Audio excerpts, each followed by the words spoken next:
Hey tea heads, this is Don from Mayleaf. Welcome to the last in our Power of Tea series, where we showcase the remarkable ways that tea can radically enhance our lives. I've already made 5 videos in this series. The first showed how tea can help you unlock the power of meditation. The second explored the ways that tea can help us to accept impermanence and let go of fears. The third celebrated tea's ability to create strong and meaningful human relationships. The fourth dove headfirst into the amazing evidence proving that tea drinking is one of the healthiest habits that we can enjoy. And in the last video, I highlighted tea's ability to alter your mental, emotional, and physical states to improve performance and creativity. I want to end the series with a more personal observation about tea. I can't say that this will be true for everyone, and there will be no academic studies which I can cite, but I have found this aspect of tea to be so life-changing for me that I felt compelled to include it in this Power of Tea series. I have been sourcing tea for 25 years and have tasted well over 100,000 cups of tea. On this journey, I've tried to understand this magical drink on many theoretical levels, from the plant botany, agricultural practices, terroir, to the processes of tea making, to the geekery of brewing and teaware, to the cultural, historical, socio-economic considerations of tea. But as with everything in life, ultimately we can only experience reality through our senses. The look, aroma, taste, texture, and feel of a tea, how it shifts with varying temperatures and through infusions. This is all rich sensorial and experiential information which can then be used to connect the experience with the theory. Tea, hold on. Need to drink first. Need to drink and brew.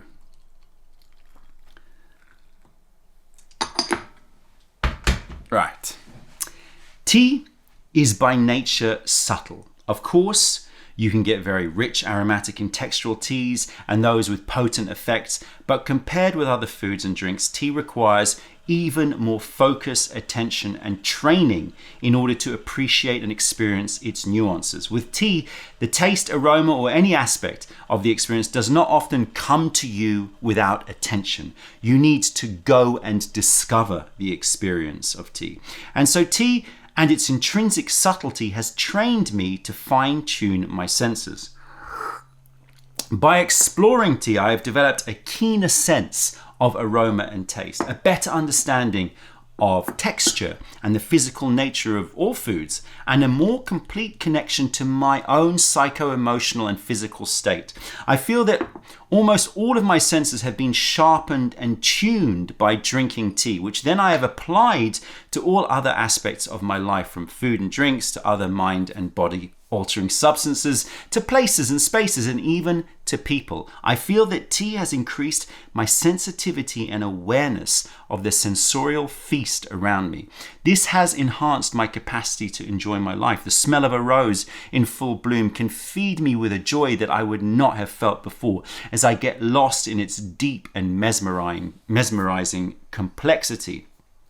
The taste, talking of taste,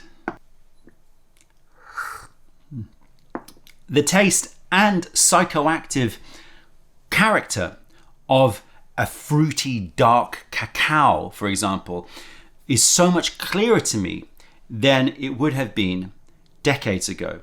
Not only has tea drinking fine-tuned my senses, but it has also allowed me to make connections between experience and understanding.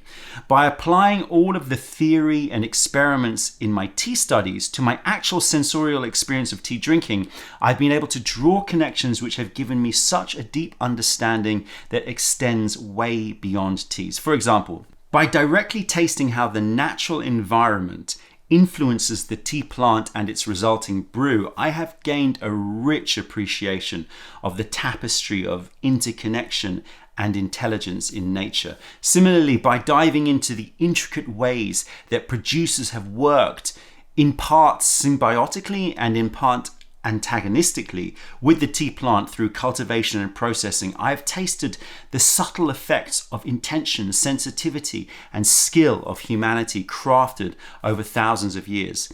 The minutiae of details in teaware and tea brewing, which express themselves in a variety of ways in the final tea experience, is another remarkable lesson in marrying science and art with the senses.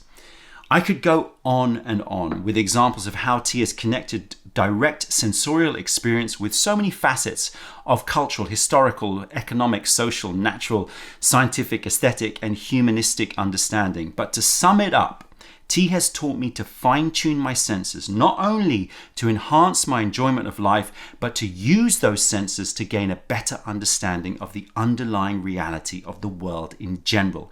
It has taught me over many years to trust my senses and have better instincts about what my senses are telling me. In short, tea has taught me discernment. Not in the haughty-taughty meaning of the word of only enjoying luxurious or refined experiences. What I mean is that tea is teaching me to use my senses to have more intuitive understanding and insights, to be able to discriminate the authentic from the manufactured or manipulated in all aspects of life, and to appreciate the sometimes subtle wonders of existence. On the level of food and drink, I found that this discernment has led me to be healthier, not because I'm trying to avoid processed foods theoretically, but simply because my improved sense of taste and the intuitive understanding of what my senses are telling me actually put me off enjoying foods and drinks that don't taste real or are made without an intention of producing something truly and authentically delicious. This is not a mental choice, but a physical reaction that tea has given me. And this extends further than food and drink. Tea has taught me discernment with everything by fine-tuning all of my senses, including the more subtle aspects of body sensation and overall feel. I find that I am more decisive about the actions I take, the places I go, the people who I choose to be with, and what values I pursue.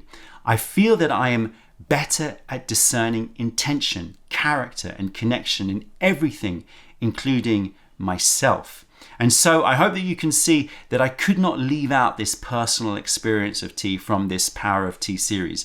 It has meant so much to me, and I look forward to another 25 years of tea drinking to bring me further along this path of sensorial fine-tuning and intuitive understanding, so that I may be an old man filled with joy in the seemingly simple yet remarkably rich, and immersed in a deep awareness of our connection with all.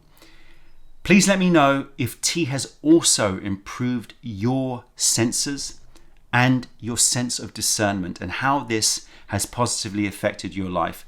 And be sure to write down any other positive aspects of tea that I may have missed in this series. That's it, tea heads. Check out our other videos, taste our teas wherever you are in the world by browsing mayleaf.com, and come visit us if you're ever in London. Other than that, I'm Don from Mayleaf. Thank you for being part of the revelation of true tea. Stay away from those tea bags. Keep drinking the sublime stuff and spread the word, because nobody deserves bad tea. Bye.